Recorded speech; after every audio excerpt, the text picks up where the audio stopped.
몇 년 전 대학 졸업 후 나는 서울의 작은 오피스텔에서 혼자 지내고 있었다. 그때 당시 나는 한 스타트업에서 일하고 있었고 일도 많고 야근도 찾아 혼자 있는 시간이 대부분이었다. 업무가 마무리된 늦은 밤이면 피곤한 몸을 이끌고 집으로 돌아와 침대에 누웠다. 어느 날도 늦게까지 야근을 하고 집에 돌아와 샤워를 하고 침대에 누워 있었다. 그때 갑자기 내 휴대폰이 울리기 시작했다. 시계를 보니 새벽 1시였다. 이상한 시간이지만 익숙한 번호가 아니어서 처음엔 그냥 스팸 전화겠지 하고 무시했다. 그런데 전화가 끊기고 몇 초 지나지 않아 다시 울렸다. 나중에 확인해보겠다고 생각하며 무시했고 잠에 들었다. 다음날 아침 일어나서 확인해보니 그 번호로부터 새벽 내내 20통의 부재중 전화와 몇 개의 음성 메시지가 와 있었다. 음성 메시지를 들어보니 처음에는 아무 소리도 들리지 않았고 몇몇 메시지에서는 작은 숨소리와 함께 사람의 이야기가 희미하게 들렸다. 불안한 마음에 번호를 차단했지만 그날 밤부터 내 집 전화로 같은 일들이 반복되기 시작했다. 전화 벨소리는 그날 밤에도 나를 잠에서 깨웠다. 새벽 2시경이었다. 이번에는 전화를 받기로 결심하고 수화기를 들었다. 여보세요? 순간 그저 불쾌한 침묵이 흐르다 갑자기 낮고 거친 목소리가 말했다. 내가 나를 기억하니? 가슴이 철렁 내려앉았다. 도무지 기억이 나지 않는 목소리였다. 무심코 전화를 끊었지만 가슴은 요동쳤고 잠을 잘 수 없었다. 그 후로 매일 밤 걸려오는 전화는 끊임없이 계속되었다. 그 목소리는 점점 더 흉악하고 위협적으로 변해갔고 심지어 나의 일상을 상세히 언급하기 시작했다. 오늘은 퇴근하고 혼자 저녁을 먹었지. 지하철에서 초록 코트를 입고 있었고 이쯤 되니 도저히 가만히 있을 수 없었다. 경찰에 신고했지만 수상한 점을 찾기 어렵다는 답변뿐이었다. 전화번호가 해외로 연결된 이상한 회선을 통해 걸려왔다는 것만 알아냈을 뿐이었다. 몇 주 나는 그 번호가 단순한 스팸이 아니라는 걸 확신하기 시작했다. 집을 나설 때 뒤를 돌아보면 멀리서 낯선 사람이 나를 지켜보는 듯한 기분이 들었다.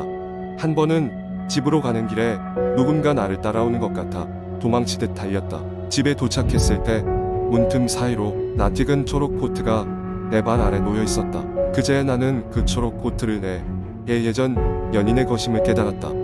몇 년 전 그는 나와의 관계가 끝난 후 감쪽같이 사라져버렸고 나는 그 후로 그에 대한 소식을 전혀 듣지 못했다.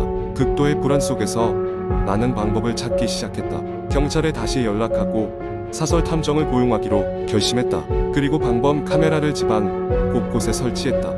몇 주 카메라에 포착된 화면은 상상도 못했던 광경을 보여주었다. 새벽 2시쯤 내 현관 앞에 한 남자가 서서 안을 들여다보고 있었다. 다름 아닌 내 예전 연인이었다. 그의 얼굴은 창백했고 눈은 크게 떠져 있었다.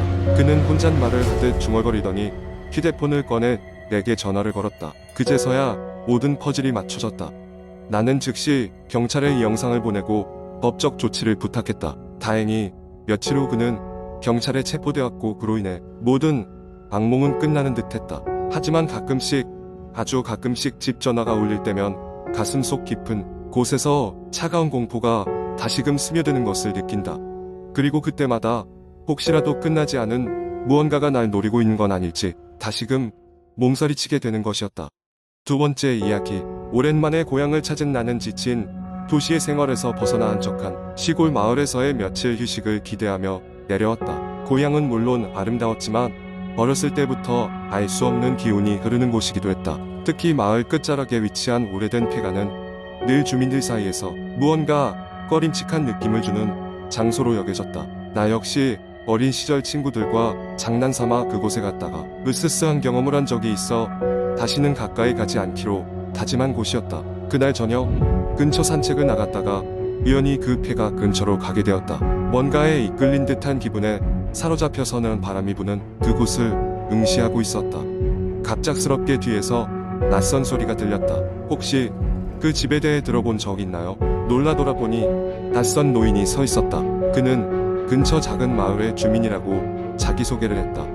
노인은 그 집에 얽힌 비밀에 대해 알고 있는 듯했다. 저 집은 원래 아주 행복한 가족이 살던 곳이었지만 어느 날 밤 가장이 아이들을 모두 데리고 사라졌다고 하네. 그 이후로 그 누구도 가족의 행방을 알지 못했지. 이야기를 듣고 나서 묘한 호기심이 생겼다. 무언가에 이끌리듯 나는 버려진 폐가에 한 발 한 발 걸음을 옮기고 있었다. 문이 삐걱거리며 열리고 내부로 들어가자 먼지와 거미줄이 가득한 방들이 드러났다. 오래된 가구들이 흩어져 있었고 창문은 부서져 차가운 바람이 그곳을 스치고 있었다. 그때 누군가의 웃음소리가 들렸다. 순간 머리카락이 곤두섰지만 나는 오히려 그 소리에 이끌려 집안 깊숙이 들어갔다. 한쪽 구석에 놓인 낡은 피아노에서 누군가가 앉아있는 듯했으나 가까이 가서 본 피아노 위에는 아무것도 없었다. 대신 거기에는 빛바랜 가족 사진 하나가 놓여 있었다. 낯선 남자가 웃으며 가족을 안고 있었고 그 뒤에는 아름다운 여인과 귀여운 두 아이가 있었다. 그 순간 등 뒤에서 누군가의 시선이 느껴졌다. 어둠 속에서 무언가가 나를 지켜보고 있는 듯한 기분에 휩싸였다. 뒤돌아보니 거기에는 아무것도 없었다. 하지만 나는 분명히 누군가가 내 주변에 존재하고 있다는 확신이 들었다. 불현듯 한기를 느끼며 황급히 집을 빠져나왔다. 마을로 돌아와 이 기묘한 경험을 친구에게 이야기했지만 그는 이미 오래전부터 그곳에 유령 이야기가 있다는 사실을 알고 있었다고 했다.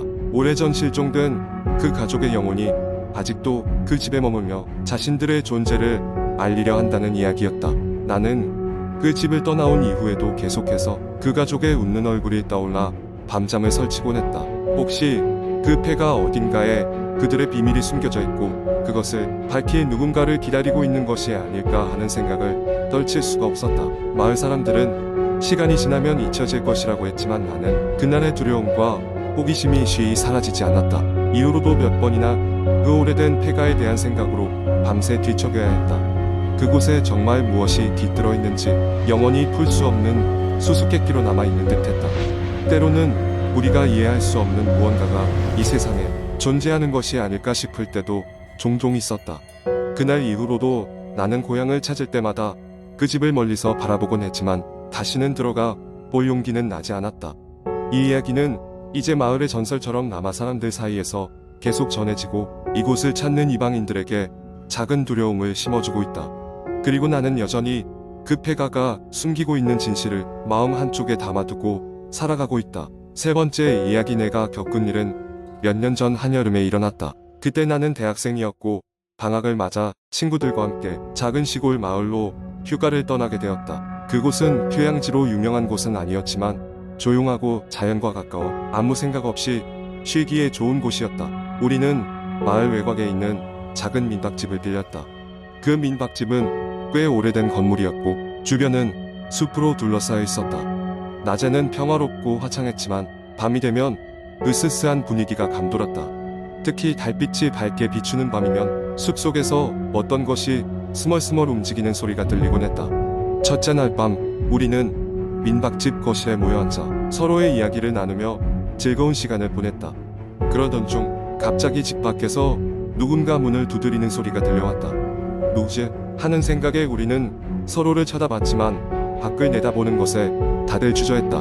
문을 열어보니 아무도 없었다. 그냥 아이들이 장난을 치는 거라고 생각하고 우리는 대수롭지 않게 넘겼다. 하지만 그날 이후로 이상한 일이 계속해서 일어났다. 밤이 되면 문을 두드리는 소리는 물론 누군가 창문 너머로 우리를 쳐다보는 느낌이 들곤 했다. 우리는 겁에 질려 도망가고 싶었지만 민박집 주인은 도시에만 살던 친구들이 시골 생활에 적응하지 못하는 거라며 대수롭지 않게 넘겼다. 이틀째 밤이었다. 거실에 앉아 대화를 나누던 중 갑자기 전기가 나가버렸다. 사방은 순식간에 암흑이 되었고 우리는 당황하여 휴대폰 플래시를 켰다. 친구 중 한 명이 촛불을 가지고 와서 겨우 불을 붙였다. 하지만 문제의 문 두드리는 소리는 점점 더 가까워졌다. 이젠 한층 더 크게, 더 분명하게 들려왔다. 누군가 장난치는 게 아닐까 하는 생각에 우리 중 용감한 친구 한 명이 문을 열어보자고 제안했다. 모두가 긴장 속에 그를 응원하며 문 앞으로 갔다. 그가 천천히 문 손잡이를 잡고 돌리는 순간 우리는 숨을 삼켰다. 문이 열렸을 때 거기엔 아무것도 없었다. 다만 달빛 아래 드러난 발자국들만이 우리를 반겨주고 있었다. 발자국은 숲을 향해 이어져 있었고 우리는 등골이 오싹해졌다. 서로 아무 말 없이 눈빛만 주고받던 우리는 이 상황을 벗어나기 위해 숲속을 향해 발자국을 따라가기로 했다. 플래시를 들고 조심스럽게 발걸음을 옮기며 숲으로 향하자 이상하게도 발자국들은 숲 깊숙이 들어가는 것이 아니라 어떤 지점에서 사라졌다. 겁에 질린 우리는 더 이상 나아갈 수 없었고 민박집으로 급히 돌아가기로 했다. 그날 밤 침대에 눕기 전 다들 불안한 마음을 가누지 못하고 있었다. 나는 침대에 누워 눈을 깔고 있었는데 갑자기 누군가 내 뒤에 속삭이는 소리가 들렸다. 여기 나. 눈을 번쩍 뜨자 주변은 아무것도 없었다. 그냥 나 스스로 상상한 것이라고 믿고 싶었다. 하지만 그날 이후 우리는 더 이상 그 민박집에 머물 수 없었다. 급히 짐을 싸고 마을을 떠나는 길 내내 그 오싹한 기분은 가시지 않았다. 지금도 그 일이 꿈인지 현실인지 헷갈리지만 그 여름밤의 불청객은 내 머릿속에 생생히 남아있다. 친구들과 이야기할 때마다 그날의 공포가 되살아나거나 혹시나 그 민박집에 다시 방문할 사람이 있다면 주의하라고 말해주고 싶지만 그 이후로 그 마을을 다시 찾은 적은 없다. 그때의 경험은 아마도 평생 잊지 못할 것이고 그리고 문 두드리는 소리를 듣게 되면 가슴이 덜컥 내려앉곤 한다.